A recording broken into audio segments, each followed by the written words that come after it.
Berdasarkan insiden erupsi besar Gunung Semeru pada Rabu 19 November 2025, dari keterangan Kepala Balai Besar Taman Nasional Bromo Tengger Semeru, ada 187 orang pendaki yang terjebak di kawasan Ranu Kumbolo. Lalu bagaimana analisis insiden dan rekomendasi praktis jika pendaki dan wisatawan menghadapi situasi seperti ini?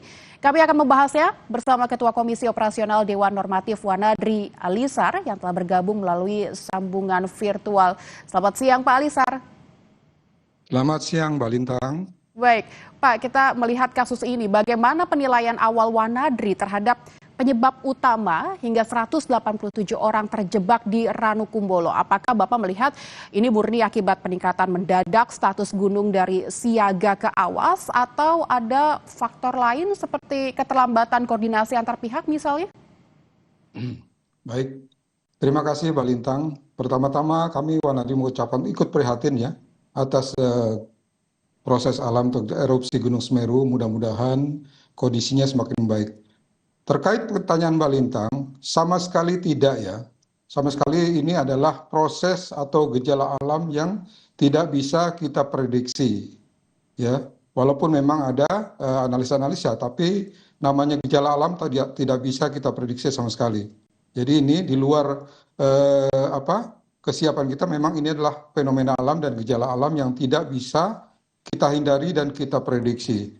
Yang dalam istilah kegiatan alam terbuka ini adalah istilahnya objective danger atau bahaya yang berasal dari alam terbuka. Demikian Mbak Lintang. Baik. Pak, apa perspektif Wanadri? Apakah erupsi ini menunjukkan perlunya revisi norma pendakian Semeru seperti batas waktu maksimal di Ranu Kumbolo atau protokol evakuasi darurat? Melihat kemarin juga masih ada pendaki dan pemandu yang terjebak di sana. Baik, jadi terkait SOP protokol, saya pikirkan sudah ada instansi yang berwenang di sana, ada Taman Nasional, kemudian ada instansi daerah segala. Saya pikir dan kami amati sudah cukup ya Mbak Lintang. Tapi sekali lagi saya katakan bahwa ini adalah gejala alam yang tidak bisa kita prediksi sama sekali. Dan ini adalah gejala alam sekali lagi. Jadi saya pikir kalau SOP, kemudian tata cara, peringatan, saya pikir sudah cukup. Saya pun beberapa kali mendaki sana, saya pikir sudah cukup ya. Dan ini istilahnya kemarin pendakian, itu kan sebelumnya memang tidak ada tanda-tanda.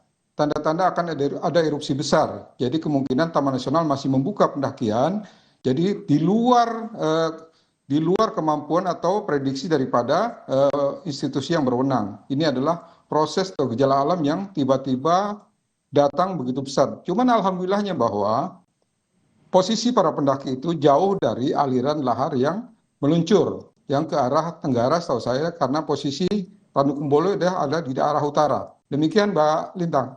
Baik, berarti murni terkait kondisi alam yang tidak bisa diprediksi. Tapi Pak Alisar, bagaimana Wanadri mengevaluasi respons TNBTS yang meminta para pendaki bertahan di Ranu Kumbolo semalam? Apakah posisi utara Ranu Kumbolo ini memang benar-benar aman begitu? Tadi Bapak memang sudah sebutkan ini dalam posisi yang aman, tapi meminta mereka untuk bertahan semalam di sana, apakah ini tidak apa-apa begitu? Baik, terkait kondisi di lapangan, yang paling paham adalah instansi atau petugas yang akan segera mengevakuasi di sana. Saya pikir mereka sudah mengambil sikap atau keputusan tersebut sudah dengan analisa yang tepat. Saya pikir itu. Pertama adalah bahwa aliran tidak mengalir ke sana. Kedua, kalau evakuasinya dilakukan pada malam hari, itu beresiko. Kemudian mungkin ada jalur-jalur yang mungkin ada longsor. Dari safety, dari sisi dari para penyelamatnya dan pendakinya akan beresiko. Mungkin ini adalah analisa yang cukup matang yang diambil keputusan oleh para evakuasi dari dalam hal ini mungkin Basarnas, BNPB dan instansi terkait yang terlibat dalam evakuasi ini. Saya pikir sudah dianalisa bahwa posisi Ranu Kumbolo dengan posisi para pendakinya sudah cukup aman. Karena memaksakan evakuasi pada malam hari itu sangat beresiko bagi tim penyelamat maupun para pendakinya. Demikian Mbak Lintang. Berarti memang sudah diperhitungkan, tapi apakah Pak Alisar tidak membaca akan ada pergesekan atau pergeseran awan panas ini ke arah yang mungkin membahayakan para pendaki, Pak? Ya, baik. Itu kemungkinan saja terjadi.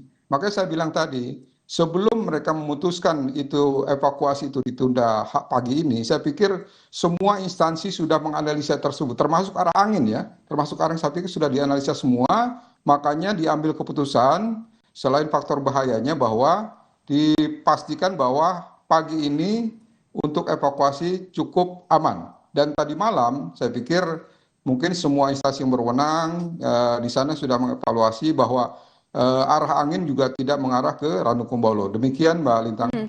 Jika seorang pendaki mendadak terjebak seperti kasus Ranukumbolo ini, Pak Alisar, apa yang bisa direkomendasikan oleh Wanadri? Apakah segera kontak PPGST, monitor update status gunung via app resmi, atau tetap di pos terdekat? Apa rekomendasinya, Pak? Baik, memang secara dalam konteks kejadian 187 pendaki ini di Ranukumbolo Semeru dalam konteks beberapa hal yang harus perhatikan. Pertama-tama yang adalah patuhi semua instruksi dari pihak yang berwenang. Dalam hal ini tim penyelamat atau tim evakuasi. Jadi jangan membuat gerakan atau pergerakan ataupun sikap yang di luar instruksi yang diarahkan. Itu penting. Supaya apa? Karena yang paling paham kondisinya adalah tim penyelamat yang sudah mengevaluasi kondisi lapangan. Itu satu. Ya. Kedua, pasti kalau misalkan dalam kondisi yang terdesak, hindari ruangan-ruangan atau arah-arah atau kondisi di lapangan, karena setahu saya Ranukumbolo itu ketinggian 2.400 ya, 2.400 cukup. Kondisinya pasti dingin apalagi hujan. Jadi kalau misalkan turun, hindari aliran sungai kering, karena aliran itulah aluran lahar-lahar yang harus alirnya mengarah ke sana. Jadi sekali lagi, kemudian siapkan, karena ini abu, siapkan pakaian yang cukup, tangan panjang, masker kalau punya, topi segala macam.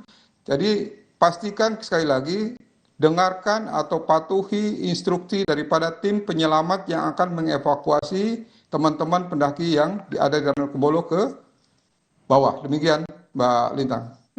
Dalam situasi erupsi dengan awan panas, apa rekomendasi Wanadri untuk mengelola sumber daya seperti air, makanan, dan obat-obatan sementara sambil menunggu evakuasi? Karena kalau kita melihat kasus ini kan para pendaki diminta untuk menunggu semalam, mungkin dengan obat-obatan, makanan yang mereka bawa gitu. Apa rekomendasinya Pak, terutama di ketinggian 2.400 mdpl seperti di Ranukumbolo? Baik, Mbak Lintang, saya pikir para pendaki Semeru itu biasanya kan diperiksa. Ketika mendaki itu di pos pendakian itu diperiksa.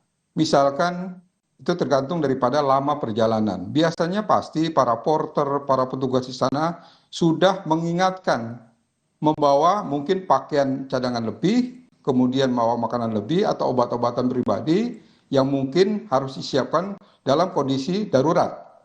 Saya pikir mereka sudah ada SOP-nya, makanya kembali untuk para pendaki gunung atau penggiat alam terbuka, persiapan itu penting. Rencanakan perjalanan yang baik, jangan membawa perlengkapan atau perbekalan sesuai dengan pasnya saja hari. Kalau bisa dilebihkan, mengingat kalau kondisi di alam terbuka, kita tidak tahu hal-hal yang tidak kita prediksi. Untuk menjaga-jaga supaya dalam kondisi darurat, kita masih bisa bertahan dalam beberapa waktu sebelum kita atau tim evakuasi melakukan penyelamatan. Demikian Mbak Lintang. Baik, patuhi semua instruksi dan persiapkan perlengkapan pendakian yang cukup begitu ya. Tapi menurut Wanadri ini Pak, apakah atau kapan pendaki boleh memutuskan evakuasi mandiri versus menunggu instruksi resmi dari TNBTS atau Basarnas? Apa risiko utama seperti longsor malam hari yang harus dihindari mungkin Pak? Ya, jadi kalau misalkan evakuasi mandiri, Mbak Lintang, saya pikir pastikan betul bahwa informasi-informasi terkait lintasan yang akan dilakukan evakuasi cukup aman. Itu satu. Kedua, timing. Timing evakuasi mandiri itu harus betul-betul tepat. Kedua, lintasan. Lintasan yang betul-betul harus mereka pahami. Jangan sampai melakukan evakuasi ke jalur yang mereka tidak pahami. Ketiga adalah kesiapan diri. Makanya sebetulnya ini harus dimitigasi daripada perencanaan pendakian sebelumnya. Contoh misalkan pengetahuan, karena dalam kegiatan alam terbuka harus ada beberapa pengetahuan atau kesiapan yang harus dimiliki oleh seorang pendaki gunung terutama. Pertama adalah kesiapan fisik, kedua adalah kemampuan, ketiga adalah kondisi medan. Jadi saya pikir persiapan itu penting. Nah, terkait dengan evakuasi kembali tadi pertanyaan Mbak Lintang tadi, jadi pastikan betul kalau misalkan ada alat komunikasi, pastikan betul berkomunikasi dengan pihak-pihak atau instansi berwenang yang mumpuni, yang berkualitas, yang memang paham betul sistem evakuasi yang akan dilakukan sesuai dengan arahan mereka. Kira-kira demikian, Mbak Lintang. Baik Pak Alisar, memang memahami lintasan ini menjadi penting karena kita bermain di alam terbuka, pengetahuan yang cukup dan fisik serta kemampuan untuk memahami medan begitu itu perlu menjadi fokus utama untuk memulai pendakian. Terima kasih Pak Alisar, Ketua Komisi Operasional Dewan Normatif Wanadri telah berbincang dengan kami di Kompas Siang. Terima kasih, selamat siang.